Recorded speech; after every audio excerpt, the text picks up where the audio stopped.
Aren't brown dwarfs basically stars that didn't quite make it? Simply put, but accurate. They're gas giants that don't quite have the masses of stars. Expect gale force winds and extremely high temperatures. The Reaper has a mass effect field that keeps it in orbit, likely an automated response to the external threats. It's stable, but I won't call it safe. I saw what Sovereign did to the Citadel fleet. Hard to imagine anything could stop something that powerful. This vessel is a relic from a battle waged while mammals took their first steps on Earth. There's no trace of the species that took the shot. Perhaps it was their one moment of defiance before being wiped out. I get the feeling this isn't going to be a simple swing by and pick up our package. We lost contact with Dr. Chandana's team shortly after they boarded. Initial reconnaissance revealed no clues, and it was too risky to commit more resources. But now we need that IFF. I'll forward the coordinates to Joker. In the meantime, I suggest you tell your crew I didn't risk their lives unnecessarily. It will make things easier going forward. Edie, tell the crew to assemble. We've got a lot to talk about. Of course, Shepard.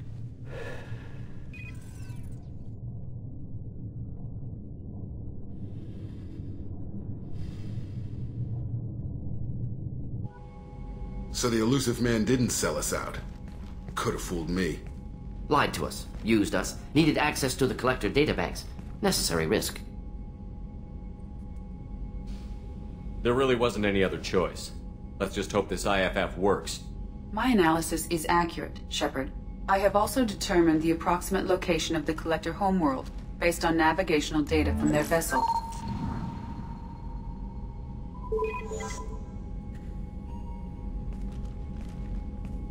That can't be right.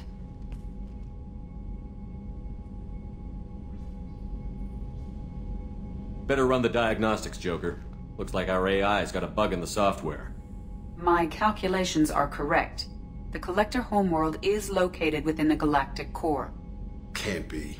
The core is just black holes and exploding suns. There are no habitable planets there.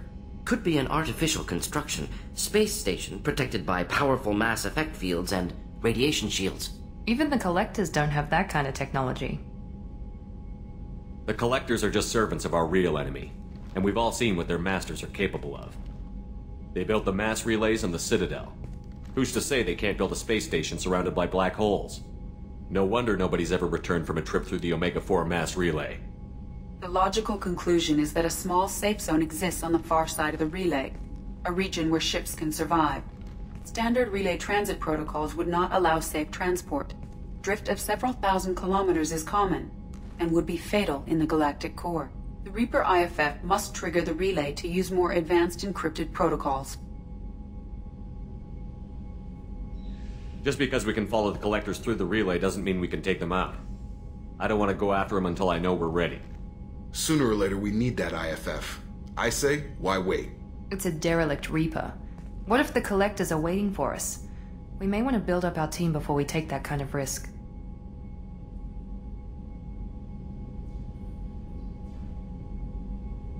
The more people we have on our side, the better our chances of success. We need to keep building up the team. It's your call, Commander. Whatever you decide, we're with you.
Commander, you've received a new message at your private terminal.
Commander, what can I do for you? You have a minute, Miranda? Of course. I'm just finishing an operation report. I'm impressed, Shepard. So far things have gone exceptionally well. As Cerberus operations go, this is one of the best I've been a part of. Maybe that's because this isn't a Cerberus operation. Not to you, maybe. But I report directly to the elusive man. And I'm here because he wants me to be. Cerberus gave you a second chance, Commander. Maybe you should do the same for us. Cerberus obviously has your loyalty. How did you get involved with them? I suppose you've earned the right to know. Do you remember when I told you how I was genetically altered? Well, that wasn't my choice. My father created me. He's a very influential man and extremely controlling. He didn't want a daughter. He wanted a dynasty. I ran away as soon as I was old and brave enough. I went to Cerberus because I knew they could protect me. You seem capable of defending yourself. Why did you need Cerberus? My father invested a great deal in his dynasty. It wasn't a matter of just leaving. I knew he would continue to pursue his investments. I assume that Cerberus approved of your enhanced abilities? Of course. Cerberus fully endorses anything that advances the cause of humanity. Genetic alterations included. But unlike my father and his own selfish reasons, Cerberus and the elusive man believe in a greater good. They see the bigger picture, and I feel like I have a purpose here. Who exactly is your father? A businessman, but a very wealthy one. It's ironic, my father believed deeply in a human-positive agenda. He donated generously to Cerberus before I joined them. That's how I first heard about Cerberus, through my father's connections. You talk about yourself like you're just a tool to be used. By your father? By Cerberus? Maybe. I like to know where I fit in the world. It helps me find meaning in how I was created. You are who you are, Miranda. You don't need to make excuses for it. That's easy for you to say. We've both been engineered for greatness, Shepard. The difference is you were great before we rebuilt you. I'm great because of it. Your spirit and personality are what make you great. It's what makes anyone great. That's kind of you. I'm not sure I believe you, but thanks for saying it. You've told me a lot about your father. What happened to your mother? I never had one. Most of my genetic material is based on my father's tissue. His Y chromosome was altered with an amalgam of desired traits from various sources. How arrogant can you be? The man is completely egomaniacal. Just another reason I had to get away from him. Thanks for your time, Miranda. I'll talk to you later. Anytime, Commander. Weren't you originally stationed on Horizon? Yes. If I hadn't joined Cerberus, I'd be abducted by the Collectors right now. Shepard, need me for something? Have you got a minute? Can it wait for a bit? I'm in the middle of some calibrations. Talk to you later, Garrus. I'll be here if you need me.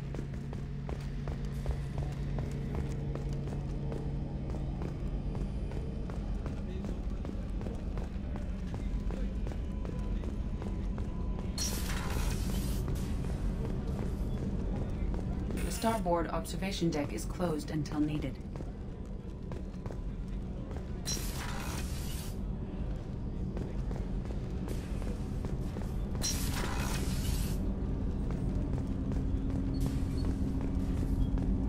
Shepard, I mentioned when we met on Ilium that I was dying. It's called Keprel syndrome. It's not communicable, but I have less than a year to live. Are you feeling sick? I could get the doctor. No. Though I suppose that is a part of it. My mortality has me dwelling on things.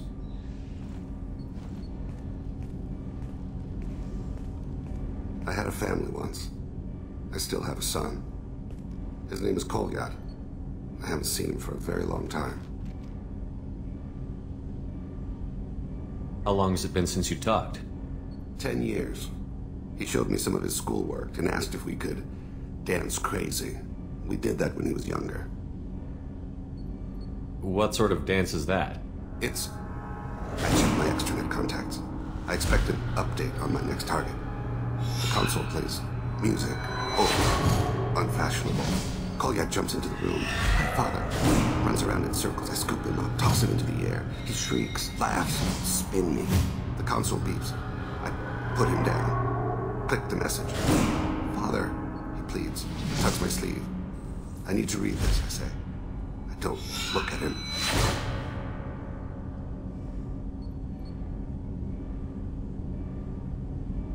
Did something happen to them? I abandoned them. Oh, not all at once. Nothing dramatic, no sneaking out in the middle of the night, no final argument or slammed door. I just did my job. I hunted and killed across the galaxy. Away on business, my wife would tell people. I was always away on business. You never mentioned this before. Why now? When my wife departed from her body, I attended to that issue. I left Kolyat in the care of his aunts and uncles. I have not seen him or talked to him since.